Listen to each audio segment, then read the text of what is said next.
يصلون على النبي يا أيها الذين آمنوا صلوا عليه وسلموا تسليما اللهم صل على سيدنا ومولانا محمد وعلى آل سيدنا ومولانا محمد وبارك وسلم صلاة وسلام عليك يا رسول الله صلی اللہ تعالیٰ علیہ وسلم. ایک بار اور بلند آواز سے پڑھ لیجیے اللہم صلی علی سیدنا ومولانا محمد وعلی آل سیدنا ومولانا محمد وبارک وسلم صلاۃ و سلام علیک یا رسول اللہ صلی اللہ تعالیٰ علیہ وسلم. نبی اور آل نبی پر ایک بار اور بلند آواز سے پڑھ لیجیے اللہم صلی علی سیدنا ومولانا محمد وعلی آل سیدنا ومولانا محمد معدن الجود والکرم منبع العلم والحلم والحکم وآلہ واصحابہ صلاۃ تسلیما کثیرا کثیرا. معزز حضرات، کل میں نے خدا کی قدرت کے تعلق سے آپ کے سامنے بتایا تھا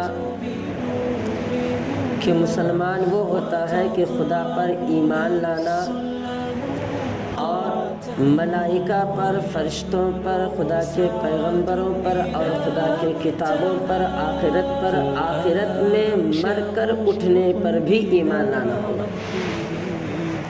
یہ تمام چیزوں کو بغیر دیکھنے کے مان لینا، اسی کو ایمان کہا جاتا ہے. ایمان صرف یہ نہیں کہ کلمہ پڑھ لیے، نماز پڑھ لیے، روزہ رکھ لیے، حج و زکوٰۃ دے لیا تو صرف اسی کو ایمان نہیں کہا جاتا، بلکہ اللہ تعالیٰ نے جن جن چیزوں کو ماننے کا حکم دیا ان چیزوں کو بغیر دیکھنے کے اسے ہمیں مان لینا چاہیے. جیسا ہم نے اللہ کو نہیں دیکھا، اللہ کو ماننا چاہیے، اللہ نیک ہے. فرشتوں کو نہیں دیکھا مگر مان لینا چاہیے، فرشتوں پر ایمان لانا ہوگا. اور ہم نے قیامت کو نہیں دیکھا مگر مان لینا چاہیے کہ قیامت آنے والی ہے، اسی کو ایمان کہا جاتا ہے. آج ہم مسلمان اتنے کمزور ہیں کہ ہم اللہ کے بارے میں، فرشتوں کے بارے میں اور قیامت کے بارے میں، اللہ کے کتابوں کے بارے میں اگر کوئی ہم سے دلیل پوچھے، اگر کوئی ماننے یا نہ مانے کی بات اگر بتا دیا جائے تو مسلمان دنیا کے تو بہت سے سوالوں کا جواب دے دیتا ہے، مگر ایمان کے تقاضے پر اگر کسی نے سوال کیا جائے تو اسے جواب دینے کی صلاحیت انسان کے دل کے اندر موجود نہیں ہے. ہر طرف دیکھو ریاکاری، دکھاوا. آج کل عبادتوں میں دکھاوا ہے، آج کل عزت میں دکھاوا ہے، شہرت میں دکھاوا، دولت میں دکھاوا. ہر جگہ دیکھو کہ ہماری عبادت دیکھیں، ہماری عزت دیکھیں، ہماری شہرت دیکھیں، ہمارا نام دیکھیں. ہر کوئی انسان اسی کے پیچھے پڑا ہوا ہے کہ آج اللہ اور اس کے رسول کو راضی کرنے کے لیے اگر کچھ کہا جائے، اللہ اور اس کے رسول کو راضی کرنے کے لیے اگر کوئی بتا دیا جائے تو کوئی ماننے کے لیے تیار نہیں ہوتا. چار لوگ ہماری تعریف کریں، چار لوگ ہماری عزت کریں، چار لوگ ہماری طرف دیکھیں، چار لوگ ہماری شہرت دیکھیں. ہر کوئی انسان یہی خیال کرتا ہے. مگر دوستو، اللہ تعالیٰ نے قرآن کے اندر ارشاد فرمایا کہ فویل للمصلین. صرف نماز کے بارے میں بتا دو. اللہ تعالیٰ نے ارشاد فرمایا کہ ویل ہے ان لوگوں پر جو دکھاوے کے لیے نماز ادا کرتے ہیں. صرف نماز کے بارے میں اگر ہم نے دکھاوا کیا تو اللہ تعالیٰ ہمارے اوپر ویل کو مسلط فرمائے گا. آج ہم نماز تو کیا ہر چیز میں دکھاوا کر رہے ہیں. اور بتا دیا جائے اب خدا کی قدرت کے بارے میں. کل میں نے ایک واقعہ بتایا تھا حضرت امام اعظم ابو حنیفہ رضی اللہ تعالیٰ عنہ کے تعلق سے. 9-10 سال کی عمر تھے، مگر جب خدا کے قدرت کے بارے میں جب کسی کافر نے جب آپ کے دربار گوہربار میں سوال کیا جائے تو امام اعظم ابو حنیفہ رضی اللہ تعالیٰ عنہ ننھی سی عمر تھی مگر آپ مسکراتے ہوئے جواب دیتے تھے۔ اب دوستوں میں آپ کے سامنے بتا دوں، خدا کی قدرت پر ہم سب سے پہلے ایمان لانا ہوگا، اسی کو ایمان کا دار و مدار کہتے ہیں۔ اگر اللہ تعالیٰ چاہے زمین کو آسمان، آسمان کو زمین بنا سکتا ہے، اگر اللہ تعالیٰ چاہے تو سورج کو چاند اور چاند کو سورج بنا سکتا ہے، اگر اللہ تعالیٰ چاہے تو سب کچھ کر سکتا ہے۔ مگر دیکھیے میں آپ کے سامنے بتا دوں، جس طرح اللہ تعالیٰ نے اپنی کلام میں اپنی قدرت کا ذکر کیا ہے، اسی طرح اپنے کلام میں اپنے دشمنوں کا بھی ذکر کیا ہے۔ غور کرنے والی بات، اللہ تعالیٰ نے قرآن میں فرمایا کہ ان الشیطان للانسان عدو مبین، کہ بے شک شیطان انسانوں کا کھلا ہوا دشمن ہے۔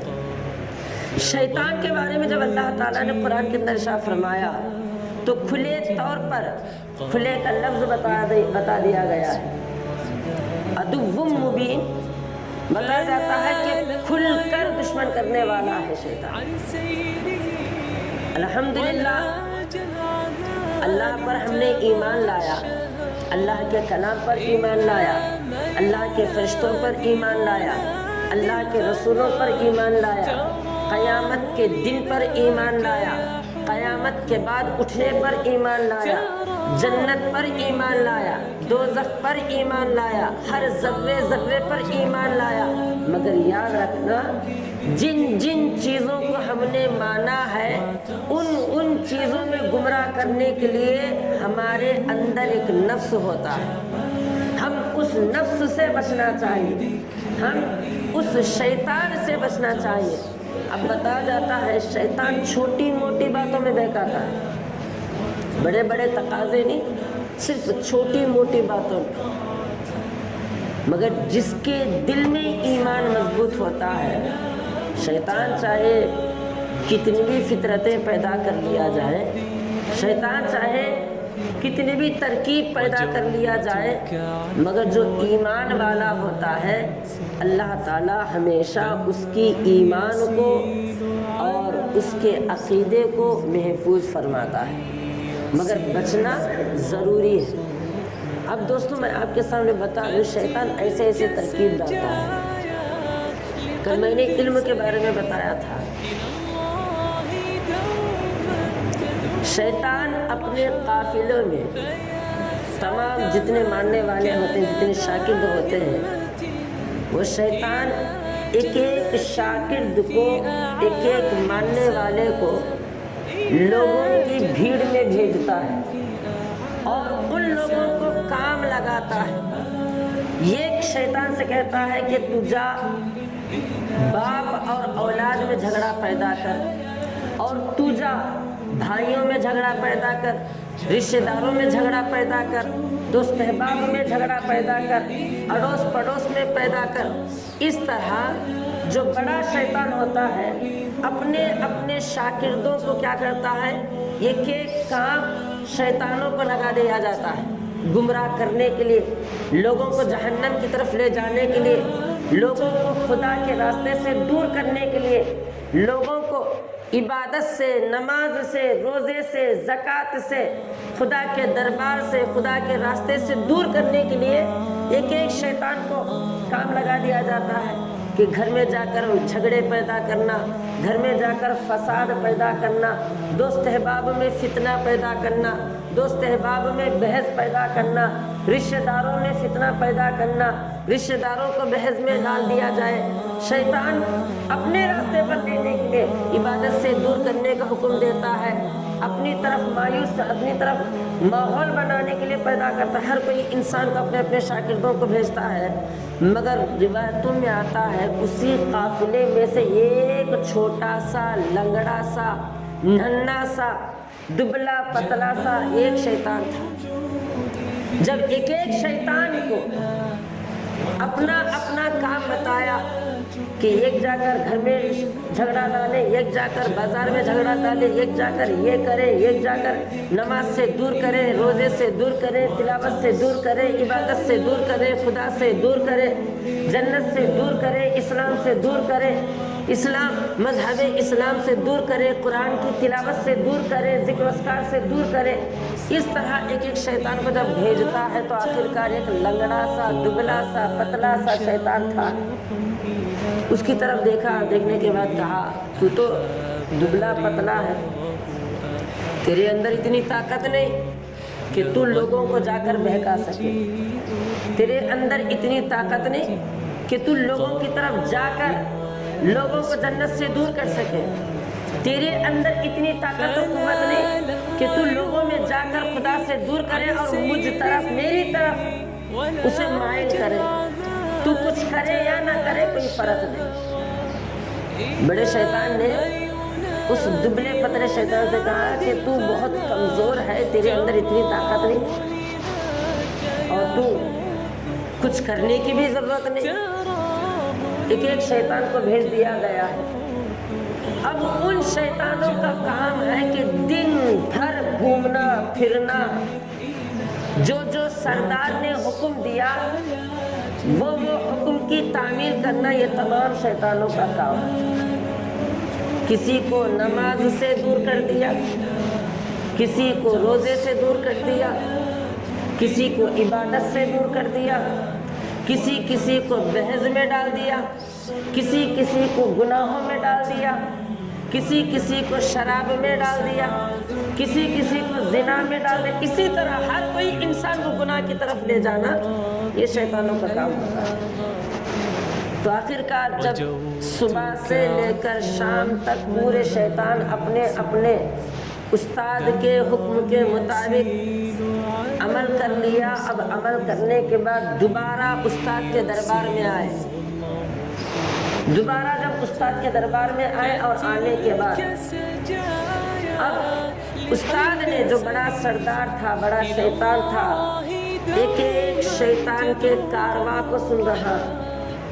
ایک شیطان آ کر اپنے سردار سے کہتا ہے کہ سردار میں نے یہ کام کیا، میں نے فلاں آدمی کو عبادت سے دور کر دیا، میں نے فلاں آدمی کے گھر میں بحث ڈال دیا، میں نے فلاں آدمی کو شرابی میں ڈبا دیا، میں نے فلاں آدمی کو گناہوں میں مبتلا کر دیا، میں نے فلاں آدمی کو گناہوں میں گرفتار کر دیا، میں نے اسی طرح ایک ایک شیطان آتا جا رہا ہے، سردار کو اپنا اپنا کام و کاج کارواں سنا رہا ہے اور سردار سنتا جا رہا ہے، خاموش کے ساتھ بیٹھ کر منبر پر بیٹھا ہوا ہے، تخت پر بیٹھا ہوا ہے سردار، ایک ایک شاگرد دونوں ہاتھوں کو باندھ کر استاد کے دربار میں، سردار کے دربار میں آ کر اپنا اپنا کارواں سناتے جا رہے ہیں، اور سناتے سناتے آخرکار پورے شیطان ختم ہو گئے۔ جو دبلا پتلا تھا، جو کمزور بیٹھا ہوا تھا، وہ شیطان ایک کونے کی طرف بیٹھا ہوا ہے۔ جب پورے شیطان ختم ہو گئے، ختم ہونے کے بعد بڑے سردار کی نظر اس شیطان پر پڑی، اور پڑنے کے بعد سردار نے اس کمزور شیطان سے کہا کہ شیطان، اے ابلیس، تو نے کیا کیا ہے؟ تو نے تو بہت کمزور ہے، میں نے تو تجھے کوئی حکم بھی نہیں دیا، میں تجھے کوئی حکم بھی نہیں دیا تھا، میں نے تجھے کچھ کرنے کا حکم بھی نہیں دیا، تیرے اندر اتنی طاقت و قوت بھی نہیں، مگر دستور کے مطابق کہنا پڑتا ہے کہ تو نے کیا کیا۔ تو شیطان نے جواب دیا کہ سردار، میں کیا کر سکتا، میری اندر اتنی طاقت نہیں کہ میں لوگوں کو عبادت سے دور کروں، نماز سے دور کروں، دین سے دور کروں، اسلام سے دور کروں۔ بس سردار، میں نے ایک چھوٹا سا کام کیا ہے، بس میں نے چھوٹا سا کام کیا ہے۔ سردار نے کہا کہ بتاؤ تم نے کیا کیا ہے؟ شیطان نے کہا کہ میں ایک چھوٹے سے بچے کو قرآن کا علم سیکھنے کے لیے جا رہا تھا، میں نے علم سے دور کر کے ناچ گانے میں اور دنیا داری میں، کھیل کود میں نے اسے ڈال دیا ہے، تلاوت سے دور کر دیا، قرآن سے دور کر دیا، علم سے دور کر دیا، میں نے اسے اس کے ذہن کو علم سے دور کر کے میں نے اسے گناہوں کی طرف ڈال دیا۔ میں نے قرآن کی تلاوت سے میں نے اس کے ذہن کو کھیل کودنے میں ڈال دیا۔ میں نے تلاوت کے بجائے میں نے اسے دنیا داری میں مزہ دے دیا، بس اتنا کر لیا۔ اب سردار نے جیسا ہی سننا تھا اتنا خوش ہو گیا، اتنا خوش ہو گیا کہ سردار نے اپنی تخت سے کھڑے ہو گیا اور کھڑے ہو کر جو کمزور تھا، جو دبلا پتلا تھا، اس شیطان کو اپنے تخت میں بٹھایا، اس کی تعریف کرنے لگا۔ واہ واہ، تو نے بہت اچھا کام کیا ہے، بے شک تو نے بہت بڑا مرتبے کا کام کیا ہے، تو نے بہت اچھا کام کیا ہے۔ بڑے سردار نے اس دبلے پتلے شیطان کی اتنی تعریف بیان کی تو پورے شیطانوں نے بڑی تعجب سے دیکھا۔ پورے شیطانوں نے جو باقی کے جتنے بھی تھے پورے کی پورے بہت تعجب سے دیکھا، اور تمام شیطانوں نے سردار کے دربار میں عرض کرتے ہیں کہ سردار، ہم نے بڑے بڑے کارواں کیا ہے، ہم نے بڑے بڑے کارواں کیا ہے۔ نماز پڑھنے والے کو نماز سے دور کر دیا، روزے رکھنے والے کو روزے سے دور کر دیا، حج کرنے والے کو حج سے دور کر دیا، زکوٰۃ دینے والے کو زکوٰۃ سے دور کر دیا، عبادت کرنے والے کو عبادت سے دور کر دیا، ذکر کرنے والے کو ذکر سے دور کر دیا۔ ہر کوئی عبادت کرنے والے کو ہم نے دنیا کا مزہ دے دیا، کسی کو جھوٹ بولنے میں مصروف کر دیا، کسی کو غیبت بولنے میں مصروف کر دیا، کسی کو چغلی کرنے میں مصروف کر دیا، کسی کو گناہ کرنے میں مصروف کر دیا، کسی کو گناہوں میں گرفتار ہونا مصروف کر دیا۔ ہم نے اتنے بڑے بڑے کارنامہ کیا ہے، مگر آپ نے ہمارے کام سے خوش نہیں ہوئے، آپ نے ہماری کارواں سے خوشی نہیں ہوئی ہے، مگر یہ دبلا پتلا سا شیطان تھا، اس نے صرف یہ کارواں کیا ہے، مدرسے کو جانے والے بچے کو دین سے ہٹ کر اسے گناہوں کی طرف گرفتار کر دیا۔ تم اتنا خوش ہو گئے، اتنا خوش ہونے کی ضرورت کیا ہے؟ تو شیطان جواب دیتا ہے کہ نادان، تم کیا سمجھتے ہو دین کی علم کو؟ تم کیا سمجھتے ہو دین کے علم کو؟ بتایا جائے کہ آج تمہارے سامنے ایک بچہ صرف دین سیکھ رہا ہے، آج صرف ایک بچہ تمہارے سامنے دین سیکھ رہا ہے، قرآن کو سیکھ رہا ہے، تلاوت کو سیکھ رہا ہے۔ اگر وہی بچہ اگر قرآن کے علم میں کامیاب ہو گیا، اگر وہی بچہ دین کے علم میں اگر کامیاب ہو گیا، تو وہ آنے والے وقت میں اب تو صرف ایک بچہ پڑھ رہا ہے، مگر جب وہ کامیاب ہوگا تو وہ ہزاروں بچوں کو پڑھائے گا، وہ ہزاروں بچوں کو پڑھائے گا۔ جب 1000 بچے جب اس کے پاس پڑھیں گے تو ایک ایک بچہ پھر ہزاروں لاکھوں بچوں کو تیار کرے گا۔ تو اسی طرح دین کا علم ہر جگہ عام ہو جائے گا۔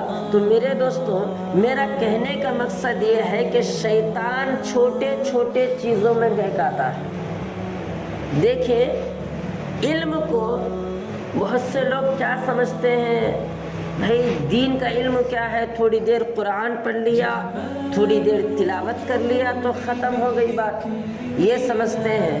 مگر یاد رکھو میرے دوستوں، قرآن کا علم بہت بلند ہے، قرآن کا علم اتنا بلند ہے کہ علم کے تقاضے پر آقا صلی اللہ علیہ وسلم کیا ارشاد فرماتے ہیں کہ طلب العلم فریضۃ علی کل مسلم و مسلمہ، علم کا حاصل کرنا ہر مسلمان مرد اور عورت پر بھی فرض ہے۔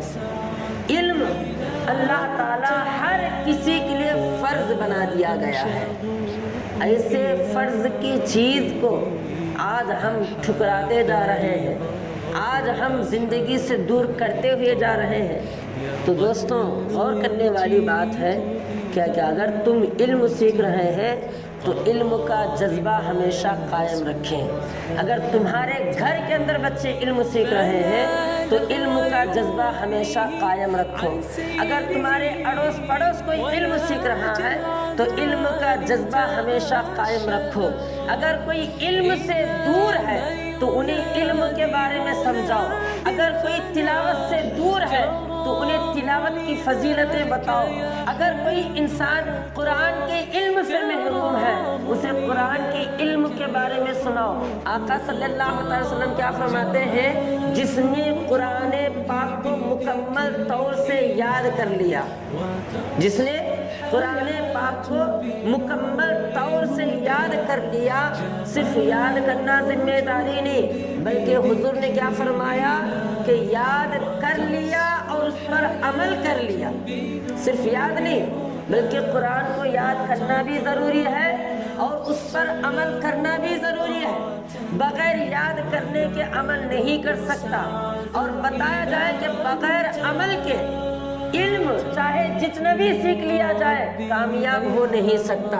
تو بتایا جائے کہ علم جب ہم نے سیکھ لیا تو اس پر عمل کرنے کی کوشش کریں۔ اگر ہم نے علم سے جب عمل بنا لیا تو اللہ تعالیٰ دنیا و آخرت کامیاب فرمائے گا۔